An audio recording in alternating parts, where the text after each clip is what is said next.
Saudara, terima kasih Anda masih bersama kami dalam Berita Banten. Bagi Anda yang baru saja bergabung, kami hadirkan kembali 3 berita utama hari ini. Aksi heroik anggota Binmas Pondok Aren lumpuhkan pelaku ganjal ATM.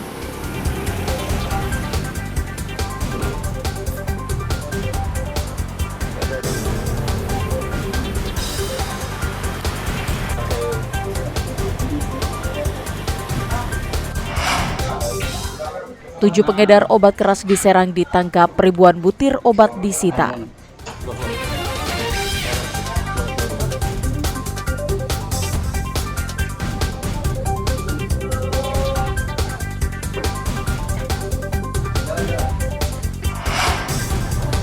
Lolos ke Piala Asia U17, pemain timnas tiba di tanah air.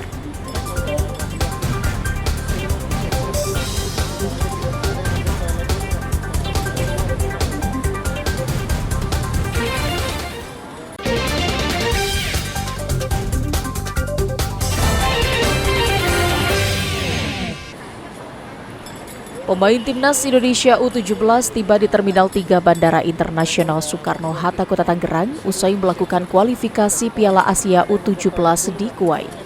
Timnas Garuda Muda di bawah asuhan pelatih Nova Arianto mampu bercokol di posisi runner-up kalah selisih gol dengan timnas U17 Australia yang menempati posisi 1 klasemen di grup G dengan meraih 7 poin, yakni 2 kemenangan dan 1 seri. Di mana kemenangan Garuda Muda didapat usai menekuk Kuwait 1-0, Kepulauan Mariana Utara 10-0 dan bermain imbang 0-0 dengan Australia. Dengan hasil ini membuat timnas U17 lolos ke Piala Asia U17 di Arab Saudi pada tahun 2025 mendatang. Namun pada pertandingan terakhir melawan Australia, timnas Indonesia U17 menuai pro dan kontra dikarenakan kedua timnas tidak berani bermain menyerang pada babak kedua, melainkan menunggu. Pelatih timnas Indonesia U17 Nova Arianto mengatakan bersyukur atas hasil yang didapat. Bahkan kita mengapresiasi para pemain dan staf yang telah bekerja mulai dari seleksi, training camp hingga melewati sejumlah pertandingan kualifikasi kemarin. Kita bisa memahami ya banyak pro kontra yang terjadi ya, tetapi memang taktikal yang apa yang kita buat melawan Australia memang sudah kita rencanakan dari jauh-jauh hari. Bukan hanya kita persiapannya hanya di Kuwait, tapi itu sudah saya persiapkan semenjak kita tes di Bali. Jadi memang itu yang kita persiapkan karena melihat secara kualitas kan Australia ada di atas kita ya. Kita bisa melihat di babak pertama kita bisa berapa kali membahayakan gawang Australia. Sebenarnya saya cukup kaget juga dan saya cukup surprise dengan apa yang dilakukan oleh tim Australia gitu itu menyerang kami karena saya berpikir pun saya masih sama di babak kedua kita masih strategi yang sama, tapi dengan Australia membuat perubahan otomatis kita juga harus mengikuti perubahan itu karena kita harus melihat kalau kita kalah kita nggak lolos. Sementara pemain timnas Indonesia U17 Tristan Raisa Ibrahim mengatakan mengaku senang dan bersyukur tim bisa lolos ke Piala Asia U17 2025 mendatang. Sudah mempersiapkan ini selama kurang lebih 9 bulan. Ya alhamdulillah kita dikasih lolos sama Tuhan ya, walaupun kemarin pertandingan terakhir kita kayak gitu, tapi itu di luar itu kita nggak ada match fishing lah istilahnya sama Australia, karena emang prinsip kita tuh dari defend di sini terus kita counter, jadi kita nggak ada match fishing. Nah emang tapi kalau misalnya emang jalannya kayak gitu untuk lolos ya udah kita mau gimana lagi. Artinya kemarin memang strategi kita counter attack gitu? Iya betul. Setibanya di tanah air, pemain langsung menuju bus yang telah disediakan. Kemudian para pemain diberikan libur untuk fokus kembali bersekolah setelah 2 bulan mereka lewati bersama timnas Indonesia dalam melakoni kualifikasi Piala Asia U17. Ariel Maranus dan Taufik Saleh melaporkan dari kota Tangerang. Pemandangan kurang sedap terlihat di pinggir Jalan Raya Pajajaran, tepatnya di depan situs Sasak Pamulang. Tumpukan sampah berserakan di lahan kosong milik warga hingga memicu aroma tidak sedap, mulai dari sampah rumah tangga, popok bayi, puing bangunan hingga sampah sisa pasang. Alat berat pun diterjunkan guna mengurai tumpukan sampah. Menurut Ketua RW setempat, penumpukan sampah akibat ulah oknum warga yang tak bertanggung jawab membuang sampah secara liar.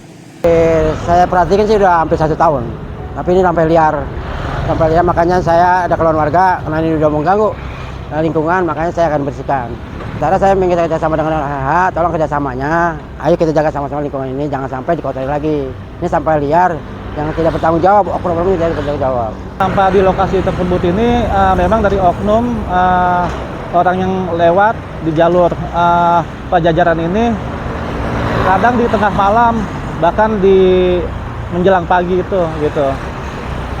Ya kita menindaklanjutnya, kemarin juga udah pernah kita beberapa kali dipiketin, tapi memang setelah kita lepas piket itu ya adalah kecolongan-kecolongan dari yang masih oknum pembuang sampah tersebut. Untuk menjaga kebersihan lingkungannya, warga bersama petugas Dinas Lingkungan Hidup Kota Tangerang Selatan akan membuang tumpukan sampah ke tempat pembuangan akhir atau TPA Cipujang. Ariel Maranus dan Syabudinatar melaporkan dari Tangerang Selatan.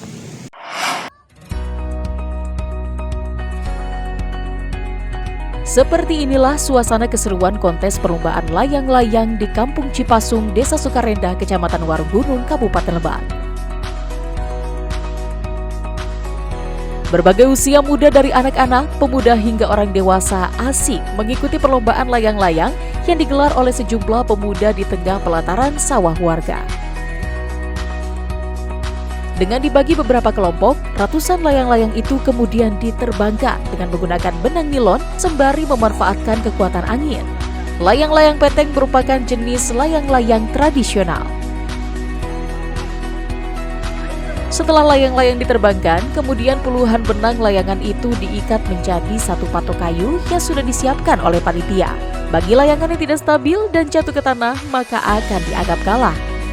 Sementara bagi layang-layang yang bertahan paling lama di udara akan dinobatkan menjadi pemenangnya.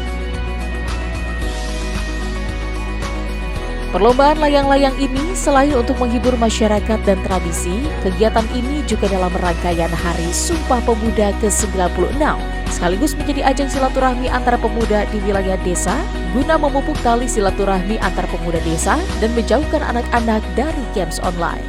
Untuk ajang silaturahmi antar kepemudaan antar desa kita undang dari desa sebelah, desa sebelah. Jadi silaturahminya melewati layang-layang. Kang, yang hadir dari mana aja nih Kang?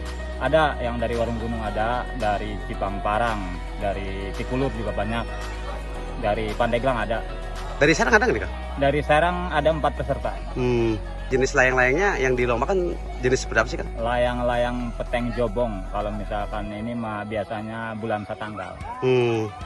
Terus Kang, harapannya apa nih Kang? Ya harapannya di antara pemuda Cipasung, pemuda Kebon Kalapa sampai pemuda Serang, intinya kita menjalin silaturahmi. Jamal, ada berapa yang ikut Kang? Peserta ratusan sih, kurang lebihnya 300 ke atas. Berangkat Bitung mau untuk ngadu layangan doang sama temen-temen bawa mobil angkot saya ke sini. Banyak kan sama temen lah. Dapat nggak nih Kang? Dapat juara nggak? Insya Allah ini dengan kehendak Allah saya insya Allah dapat. Juara berapa Kang tadi? Ini tadi saya juara 1. Hadiahnya apa sih Kang? Hadiahnya minimal uang hadiahnya. Kang, harapannya ke depan dengan adanya kegiatan ini seperti apa sih? Dengan kegiatan ada ini saya lebih memanjang gitu. Gituin lebih ngeramein masyarakat sini lah, ngadu layang-layang saya ikut.